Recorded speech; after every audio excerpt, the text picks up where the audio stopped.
Welcome to Connect at 51. This is an online Bible-based discussion from the Midtown Connect group at C3 Manhattan. For those joining us for the first time, the way this works is to gather a group online, watch the video until a question screen like this appears, then hit pause on the video and share your answer.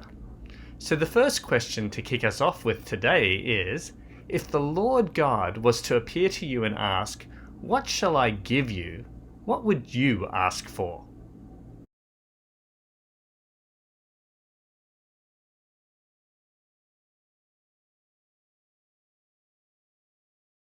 It may seem like a far-fetched question, but it actually happened in 1 Kings. Let's read it and find out how Solomon responded to God. At Gibeon, the Lord appeared to Solomon in a dream by night, and God said, "Ask, what shall I give you?" And Solomon said, "You have shown great mercy to your servant David my father, because he walked before you in truth, in righteousness, and in uprightness of heart with you. You have continued this great kindness to him, and you have given him a son to sit on his throne, as it is this day. Now, O Lord my God, you have made your servant king instead of my father David, but I am a little child, I do not know how to go out or come in. And your servant is in the midst of your people, whom you have chosen, a great people, too numerous to be numbered or counted. Therefore, give to your servant an understanding heart to judge your people, that I may discern between good and evil.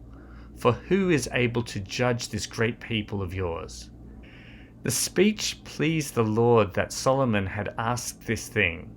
Then God said to him, "Because you have asked this thing, and have not asked long life for yourself, nor asked riches for yourself, nor have asked the life of your enemies, but have asked for yourself understanding to discern justice, behold, I have done according to your words.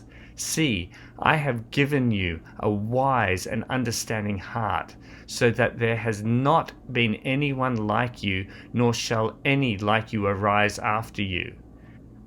So it seems when faced with this question, Solomon asked for wisdom. So how would you define this word wisdom?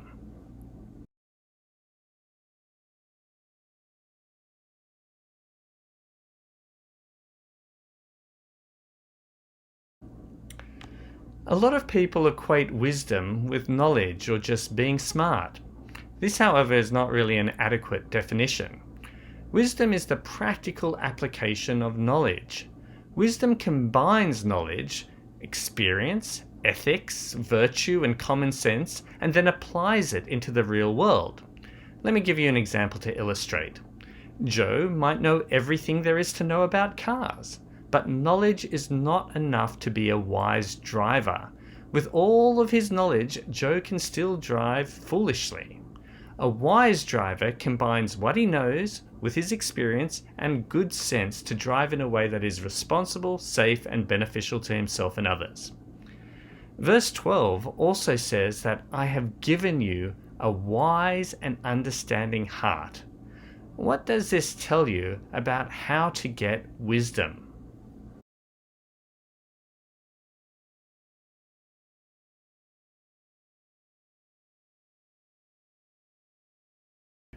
The first key in this verse is that wisdom comes from God. I have given you a wise and understanding heart. God is the one who gives wisdom. Proverbs expands this in chapters 1 and 9 with the words, "The fear of the Lord is the beginning of wisdom," or in other words, the reverent awe of God is the beginning of wisdom. Furthermore, it is significant that God describes giving Solomon a wise heart. Note he doesn't say a wise head, which would imply a more intellectual approach. Instead, wisdom resides in the heart, which is the seat of our longing and desire. And because wisdom is in our heart, to get more wisdom, we need to ask for it, or long for it, or desire for it, just like Solomon did. As James 1:5 says, "If any of you lacks wisdom, you should ask God, who gives generously to all without finding fault, and it will be given to you." Solomon asked for wisdom, and he got it and much, much more. So let's look at an example of his wisdom in Proverbs. Proverbs 10:4 says, "Lazy hands make a man poor, but diligent hands bring wealth." So now with this example of wisdom in Proverbs, how does Proverbs or wisdom literature differ from other books in the Bible?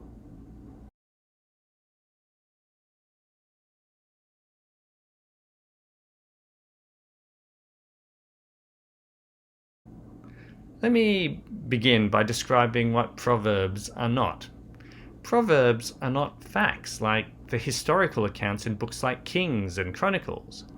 Proverbs are not laws from God which are rigidly obeyed like the Ten Commandments.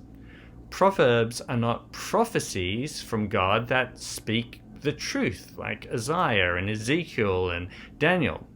And Proverbs are not promises or covenants that come with a guarantee. Rather, Proverbs are observations about life that are generally true but come with no guarantee. In other words, it speaks of likely or probable outcomes rather than an absolute truth. For example, lazy hands usually make a man poor, but there are outliers where the lazy get rich. Diligent hands usually bring wealth, but sometimes diligence does not lead to wealth. Hopefully this will help you read through Proverbs knowing that these are general principles for living rather than absolute certainties. Solomon wrote hundreds of proverbs that cover every aspect of life ranging from wealth, friendship, family, food, behavior, attitudes, and much, much more. But let's examine a couple of proverbs that may be relevant to our life and times right now. Proverbs 18:14 says, "The human spirit can endure in sickness, but a crushed spirit who can bear?" So after reading this, how would you describe your spirit in these times?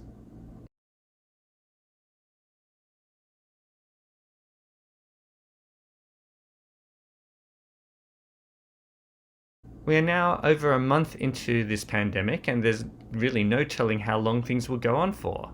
Yet the human spirit can endure. What's fascinating about this is that the word spirit means breath, and we know that man was literally given his breath or spirit from God in Genesis.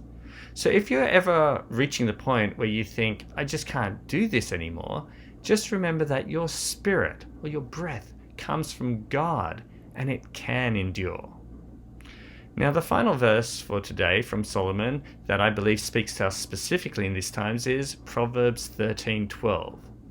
This reads, "Hope deferred makes the heart sick, but a longing fulfilled is a tree of life." So the question to ask is, how does this proverb speak to you?